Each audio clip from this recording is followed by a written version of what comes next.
کیا یہ چیزیں صرف سننے سنانے تک کی ہیں؟ کیا اس پر جو ہے صرف سبحان اللہ اور نعرہ لگانے سے کام ہو جائے گا؟ کہ کبھی عمل بھی کرو گے اس پہ؟ کبھی سوچو گے اس کے بارے میں؟ آپ کے پڑوس میں بہت سارے ایسے بھی لوگ رہتے ہیں جن کو ایک ٹائم کا کھانا نصیب ہوتا ہے تو دوسرے ٹائم کا نہیں ہوتا، مگر کبھی آپ نے سوچا ان کے بارے میں؟ نہیں سوچا۔ فرمایا گیا کہ کوئی شخص اگر رات بھر نفل عبادت کرے، رات بھر، گھنٹہ دو گھنٹہ نہیں، رات بھر نفل عبادت کرے، اور اس کے پڑوس میں اگر کوئی بھوکا سو گیا تو اللہ اس کی عبادت اس کے منہ پہ مار دے گا۔ کبھی سوچا آپ نے اپنے پڑوسیوں کے بارے میں؟ رسول پاک علیہ السلام جب گوشت لاتے تھے اور سیدہ عائشہ صدیقہ رضی اللہ تعالیٰ عنہ کو دیتے تھے بنانے کے لیے، تو میرے نبی فرماتے تھے عائشہ اس میں پانی زیادہ ڈال دینا، پانی زیادہ ڈال دینا۔ تو سیدہ عائشہ عرض کرتی یا رسول اللہ ہم دو تو ہیں، زیادہ پانی ڈال کے کریں گے کام؟ تو رسول پاک علیہ السلام نے فرمایا زیادہ پانی ڈال دو گے زیادہ شوربہ تیار ہو جائے گا، تو ہم اپنے اڑوس پڑوس کے غریبوں کو دیں گے۔ یہ میرے نبی کی سنت ہے، یہ میرے نبی کا طریقہ ہے۔ تو صرف سن کر سبحان اللہ کہہ کے رہ جاؤ گے، نعرہ لگا کے رہ جاؤ گے، عمل کب کرو گے؟ بہت ساری لڑکیاں آپ کے اڑوس پڑوس میں ایسی ہیں جن کی شادی کی عمر ہو گئی ہے لیکن ماں باپ کے پاس انتظام نہیں ہے، اتنی دولت نہیں، اتنا پیسہ نہیں ہے کہ اپنے بچیوں کا ہاتھ پیلا کر سکے، ان کا گھر بسا سکے۔ تو آپ ان کے بارے میں کب سوچو گے؟ کب ان کے بارے میں آپ سوچو گے؟ ارے ان کی شادی کرانا اور غریب بچیوں کی شادی کرانا حج سے زیادہ ثواب ہے، اس کے بارے میں آپ کب سوچو گے؟ یہی حضرت عبداللہ ابن مبارک ہے۔ آپ فرماتے ہیں کہ رسول پاک علیہ السلام نے جاتے جاتے ارشاد فرما دیا کہ عبداللہ ابن مبارک آج کے بعد تو حج کرنے آئے یا نہ آئے، میرے روضے پر آئے یا نہ آئے، ہر سال تجھے اللہ حج اور زیارت کا ثواب عطا فرما دے گا۔ ہر سال قیامت تک تیری طرف سے ایک فرشتہ حج کرتا رہے گا اور اس کا نام اعمال تیرے اکاؤنٹ میں، تیری نیکیوں کے اکاؤنٹ میں درج کیا جاتا رہے گا۔ اس کے بعد آپ فرماتے ہیں کہ رسول پاک علیہ السلام نے اتنی بڑی بشارت تو عطا فرما دی، لیکن میں نے سوچا کہ حج کا ثواب تو مل جائے گا لیکن بظاہر رسول پاک علیہ السلام کے روضے کی زیارت سے محروم رہ جاؤں گا۔ تو پھر میں نے کہا کہ نہیں، میں خود بھی حج کرنے کے لیے جاؤں گا، میرے طرف سے فرشتہ حج کر رہا ہے، اچھی بات ہے، میں بھی حج کرنے کے لیے جاؤں گا۔ فرماتے اس کے بعد پھر میں نے 60 حج کیے۔ کتنے حج؟ 60 حج۔ کتنے حج کیے؟ 60 حج۔ اور 60 حج کے لیے 60 سال لمبی عمر بھی چاہیے، اس لیے کہ حج سال میں ایک بار ہوتا ہے، بار بار نہیں، عمر آپ کبھی بھی کر سکتے ہیں، حج ایک ہی بار ہوتا ہے۔ 60 سال کی لمبی عمر پائی، اس سے پہلے حج اور بھی کیے تھے، اور اس کے بعد 60 حج کیے۔ 60 حج فرماتے ایک حج میں ایسا بھی میں نے دیکھا، ایک حج کے موقع پہ جب میں گیا تھا مکہ شریف، کعبے شریف، اور جو ہے کعبے کے صحن میں میں بیٹھا ہوا تھا، اصل بات میں تھک چکا تھا، اور تھکاوٹ اتنی تھی کہ نیند کا غلبہ طاری تھا، آنکھیں بند ہو رہی تھی۔ پھر میں نے جو ہے ایک دیوار کی ٹیک لی اور میری آنکھیں لگ گئی۔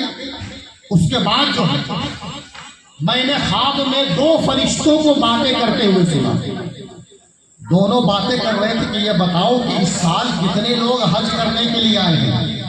تو دوسرے نے کہا کہ اس سال 6 لاکھ لوگ حج کرنے کے لیے آئے ہیں، 6 لاکھ لوگ حج کرنے کے لیے آئے۔ تو کہا کہ یہ بتاؤ کہ اللہ نے کس کا حج قبول کیا، کس کا رد کر دیا؟ تو کہا اللہ نے اس سال کسی کا حج قبول نہیں کیا، 6 لاکھ میں سے کسی کا بھی نہیں، سب کا رد کر دیا۔ پھر اس کے بعد ایک جو دوسرا فرشتہ تھا اس نے کہا کہ اللہ نے حج تو سب کا رد کر دیا، ایک طرف سے کسی کا قبول نہیں کیا، لیکن ایک ایسا انسان ہے جو حج کرنے ہی نہیں آیا، حج کرنے ہی نہیں آیا، گھر بیٹھے اللہ نے اس کو حج کا ثواب عطا فرما دیا، اور اس کے صدقے میں اللہ نے 6 لاکھ حاجیوں کا بھی حج قبول فرما دیا۔ 6 لاکھ حاجیوں کا ایک آدمی کے بدلے جو حج کرنے آیا نہیں، مکے آیا نہیں، حج کے ارکان ادا کیا نہیں، لیکن گھر بیٹھے اللہ نے حج اکبر کا ثواب عطا فرما دیا، اور اس کے صدقے اللہ نے 6 لاکھ حاجیوں کا حج قبول بھی فرما دیا۔ حضرت عبداللہ ابن مبارک کہتے ہیں میری آنکھ کھل گئی، میں نے دونوں فرشتوں کو دیکھا سامنے موجود ہے. میں قریب گیا اور جا کر کے کہا یہ بتاؤ وہ خوش نصیب ہے کون, کہاں رہتا ہے؟ تو کہا بغداد کی سرزمین پہ رہتا ہے. بغداد کی سرزمین پہ رہتا ہے. بغداد کی سرزمین سے تو میرا بھی تعلق ہے. آخر وہ شخص ہے کون, اللہ کا بندہ ہے کون, اور ایسی کون سی نیکی وہ کرتا ہے کہ جس کی بنیاد پر اللہ نے 6 لاکھ لوگوں کا حج قبول فرما لیا. میں اس سے ملنا چاہتا ہوں. فرشتوں نے عطا پتہ ایڈریس وغیرہ سب بتا دیا. اب یہ جب لوٹے گئے بغداد شریف, تو بغداد شریف پہنچنے کے بعد اس کے بارے میں معلوم کیا تو شخص بہت ہی معمولی انسان تھا. کون تھا؟ موچی تھا. جوتے چپل پالش کیا کرتا تھا, جوتے چپل سلا کرتا تھا. ایک معمولی سا انسان تھا. حضرت عبداللہ ابن مبارک کو معلوم چلا کہ وہ ایک موچی ہے جو جوتے سلتا ہے, چپل سلتا ہے, جوتے چپل پہ پالش کرتا ہے. آپ نے اس کا گھر پوچھا, گئے قریب, اور جانے کے بعد جو ہے آپ نے دروازے پہ دستک دی. وہ شخص باہر آیا. آنے کے بعد جو ہے آپ نے اس کا نام پوچھا, کہا میں فلاں ہوں. حضرت عبداللہ ابن مبارک نے کہا آپ مجھے جانتے ہوں؟ بولے ہاں میں آپ کو بہتر طریقے سے جانتا ہوں. تو کہا آپ مجھ سے ملنے کیوں آئے ہیں؟ کہ اللہ کے بندے یہ تو بتا آخر ایسی کون سی نیکی تو نے کی ہے, آخر ایسی کون سی نیکی تو نے کر دی ہے کہ جس کی وجہ سے گھر بیٹھے بیٹھے اللہ نے تجھے حج کا ثواب دے دیا, اور تیرے صدقے میں اللہ نے 6 لاکھ حاجیوں کا حج قبول فرما لیا. آخر ایسی کون سی نیکی ہے؟ انہوں نے کہا کہ حضور برسوں سے تھوڑا تھوڑا کر کے پیسہ جمع کیا تھا, یہ سوچ کر کے کہ ایک دن جب پیسہ پورا جمع ہو جائے گا تو حج کرنے کے لیے جاؤں گا, کعبے کا طواف کرنے جاؤں گا, رسول پاک کے روضے کی زیارت کرنے کے لیے جاؤں گا. یہ سوچ سوچ کر کے پیسہ جمع کیا تھا. حج کا موسم آ چکا تھا اور آخری رات تھی. صبح کو میں گھر سے روانہ ہونے والا تھا. گھر میں سامان کی پیکنگ کر رہا تھا, حج پہ نکلنے کے لیے تیاری کر رہا تھا. بغل پڑوس کے گھر سے گوشت کی تیز خوشبو آئی, اور چونکہ میرے گھر میں کئی دنوں سے گوشت نہیں بنا تھا, میری بیوی نے کہا کہ بغل میں پڑوس میں کسی کے یہاں گوشت بن رہا ہے, اس کی بہت اچھی خوشبو آ رہی ہے, لہذا ایسا کرو کہ جا کر کے 2-4 روٹی مانگ لاؤ, ہو سکتا ہے مل جائے تو ہمارا جو ہے کام چل جائے.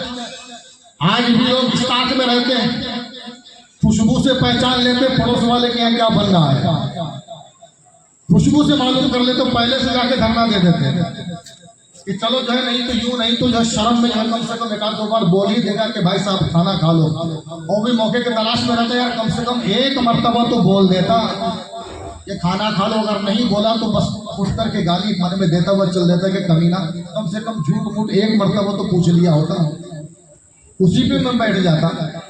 لیکن 1 مرتبہ بھی نہیں پوچھا. لوگ خوشبو سے پتہ کر لیتے کس کے گھر میں کیا بن رہا ہے. میرے یہاں بھی ہے کچھ لوگ ہیں جو ہے خوشبو سے پہچان کے بولتے ہیں حضرت آپ کے آج یہ بن رہا ہے نا. میں کہا جو ہے ان لوگوں کو جو ہے بڑی تیز خوشبو آتی ہے. خوشبو آئی, کہا جو ہے پڑوس میں جو ہے گوشت بن رہا ہے, جا کر کے لے آؤ.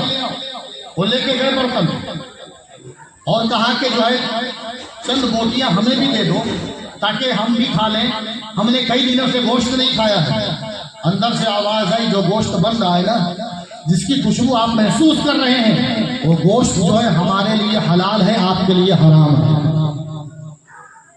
کہا میں بھی مسلمان ہوں, تم بھی مسلمان, میں بھی ایمان والا, تم بھی ایمان والے, میں بھی اسلام کا ماننے والا, تم بھی اسلام کے ماننے والے, میں بھی نبی کا کلمہ پڑھنے والا, تم بھی نبی کا کلمہ پڑھنے والے, پھر تمہارے لیے حلال کیوں, میرے لیے حرام کیوں؟ تو کہا آپ کو اللہ نے ہر چیز سے نوازا ہے, اس لیے یہ مردار آپ کے لیے جائز نہیں ہے. دراصل بات یہ ہے کہ میرے گھر میں کئی دنوں کا فاقہ تھا اور کنڈیشن بڑی خراب ہو گئی تھی. میری بچی کوڑے دان پہ سے مری ہوئی مرغی پکڑ کے لے کے آئی ہے, اس کو ہم نے پر نکال کر کے صاف کیا ہے, اس کی بوٹی بنا کر کے اس کو پکنے کے لیے ہانڈی پہ چڑھایا, ہانڈی میں رکھ کے چولہے پہ چڑھایا ہے. اس کی خوشبو آپ لوگوں کو محسوس ہو رہی ہے, لہذا جان بچانے کے لیے ہمارے لیے مردار کھانا حلال ہے. لیکن آپ کے لیے حلال نہیں ہے بلکہ حرام ہے، لہذا آپ اسے نہیں کھا سکتے۔ وہ شخص بولتا ہے کہ میرے آنکھوں میں آنسو آ گئے، میں وہیں سے الٹے قدم چلا اور جا کر کے اپنی بیوی سے کہا حج کے سارے پیسے کہاں رکھے ہیں؟ بیوی نے نکال کر مجھے دے دیا اور کہا کیا کرو گے؟ کل حج پہ روانہ ہونا ہے، حج پہ نکلنا ہے، یہ پیسے کیا کرو گے؟ کہا کہ یہ پیسے جو میں نے حج کے لیے جمع کرے تھے، ارے ایسا حج کس کام کا کہ میرے پڑوس میں لوگ حرام کھاتے رہے اور میں حج کرنے کے لیے چلا جاؤں؟ میرے پڑوس میں لوگ حرام کھاتے رہے، مجبوری کی وجہ سے حرام کھا رہے ہیں اور میں حج پہ چلا جاؤں، یہ مجھے گوارا نہیں ہے۔ کہا سارا پیسہ مجھے دو، لے لیا، لے جا کر کے اس گھر کو دے دیا، گھر والوں کو دے دیا اور کہا یہ میرے حج کا پیسہ ہے جس کو میں نے برسوں سے جمع کیا تھا اور جس کو میں نے اس ارادے سے جمع کیا تھا کہ حج کرنے کے لیے جاؤں گا، صبح حج کے لیے روانہ ہونے والا تھا، آپ لوگوں کے بارے میں معلوم پڑا اس لیے میں نے حج پہ جانا کینسل کر دیا ہے اور میں نے یہ پیسہ آپ کو دے دیا ہے، آپ اپنی ضرورتیں پوری کر لیں، اپنے گھر میں راشن بھر لیں اور اپنی ضرورتوں کو پوری کر لیں۔ اس کے بعد وہ شخص اپنے گھر کو لوٹ گیا، لوگ بڑا لان تان کرنے لگے، ایک ایسا بدبخت انسان ہے، اس کا نمبر بھی آ گیا تھا، اس نے فارم ڈال دیا کہ اس کا نمبر بھی آ گیا تھا، اس کے باوجود بھی حج کرنے کے لیے نہیں گیا، اس کے باوجود بھی حج کرنے کے لیے نہیں گیا، اپنے گھر پہ ہی بیٹھا رہا۔ لوگوں کو کیا معلوم کہ آخر اس نے کیا کیا ہے؟ لوگ تو یہی جان رہے تھے کہ دولت کی لالچ میں حج کرنے کے لیے نہیں گیا، شہرت کی لالچ، دولت کی لالچ میں حج کرنے کے لیے نہیں گیا اور اپنے مال کو بچانے کی وجہ سے حج کرنے کے لیے نہیں گیا، لوگ یہی سوچ رہے تھے۔ لیکن لوگوں کو کیا معلوم کہ وہ شخص کیا کر کے آیا ہے اور کس وجہ سے حج کرنے کے لیے نہیں گیا ہے۔ حضرات عبداللہ ابن مبارک سے کہا کہ میری بس یہی ایک نیکی ہے کہ جس کی بدولت اللہ تبارک و تعالیٰ نے مجھے گھر بیٹھے حج اکبر کا ثواب عطا فرما دیا ہے اور اللہ تبارک و تعالیٰ نے میری وجہ سے 6 لاکھ حاجیوں کا حج بھی قبول فرما لیا ہے۔ اس کے بعد حضرت عبداللہ ابن مبارک فرماتے بس یہی نہیں ہے، صرف تمہارا حج اللہ نے قبول نہیں کیا اور صرف ان 6 لاکھ لوگوں کا حج قبول نہیں کیا ہے، بلکہ میں نے سنا ہے فرشتوں کو کہتے ہوئے انہوں نے یہ بھی کہا تھا کہ اللہ تبارک و تعالیٰ نے اس بندے کو حج نہ کرنے کے باوجود بھی 5 لاکھ حج کا ثواب عطا فرما دیا۔ حج کرنے نہیں گیا پھر بھی حج کی دولت مل گئی، اس کے صدقے میں 6 لاکھ لوگوں کی حج قبول اور اللہ نے اس کو 5 لاکھ حج کا ثواب عطا فرما دیا۔ حضرات یہ کون سی نیکی تھی؟ یہی تھی جس کو میرے نبی نے ارشاد فرمایا کسی مومن کی تکلیف کو دور کر دو۔ یہ میرے نبی کی حدیث ہے، یہ مفتیان کرام بیٹھے ہوئے ہیں، حضرت علامہ مولانا مفتی مظفر حسین صاحب، حضرت علامہ مولانا مفتی جمیل قادری صاحب، ماشاءاللہ مفتی عبد المنان صاحب بچے کو سنبھال رہے ہیں، اچھا پیچھے بیٹھے ماشاءاللہ۔ تو یہ حضرات بیٹھے، نبی پاک علیہ الصلوۃ والسلام نے فرمایا جو کسی مومن کی پریشانی کو دور کر دے اللہ اس کو حج کا ثواب عطا فرماتا ہے۔ حضرات اب جو ہے ماتر 5 منٹ اور مجھے جھیل سکتے ہیں آپ، صرف 5 منٹ، اس لیے کہ میں زبردستی کسی پر بوجھ نہیں بنتا۔ ہاں اب مجھے کرسی سے اترنے کے لیے کہ آپ کو آندولن نہیں کرنا پڑے گا، میں اتر جاؤں گا، اس لیے کہ جب تقریر زیادہ لمبی ہو جاتی ہے تو حاجی صاحب تکرار ہو جاتے ہیں۔ ہوا یہ کہ جو مولانا سے عادت ان کی یہ تھی کہ آنکھ بند کر کے تقریر کرتے ہیں اور جب تک تقریر ختم نہیں ہو جاتی تھی آنکھ نہیں کھولتے تھے، بھالے لوگ بھاڑ میں چلے جاتے، آنکھ نہیں کھولتے تھے اور تقریر کر رہے تھے۔ اتنی لمبی تقریر ہو گئی کہ جب آنکھ کھولے تو دیکھا سارا مجمع صاف ہے، کوئی نہیں ہے۔ ہاں ایک جو ہے بڑے میاں تھے جو ہے ہاتھ میں لٹ لے کر کے ادھر ادھر گھوم رہے تھے، ان کو جب دیکھا جو ہے مولانا صاحب نظر پڑ گئی، گھبرا گئے، ٹینشن میں آگے بولے یار بابا جو ہے ٹینشن مت لو، بس میں ختم ہی کر رہا ہوں۔ نہیں حضرت آپ کو فجر کی اذان تک چلنے دو، جب تک فجر کی اذان نہیں ہوتی آپ چلنے دو، آپ سے مجھے کوئی ٹینشن نہیں، آپ سے کوئی لینا دینا ہے، میں تو اس کو تلاش کر رہا ہوں جس نے آپ کو بلایا ہے، تو کہیں ایسا نہ ہو بلانے والے کی تلاش جاری ہو جائے۔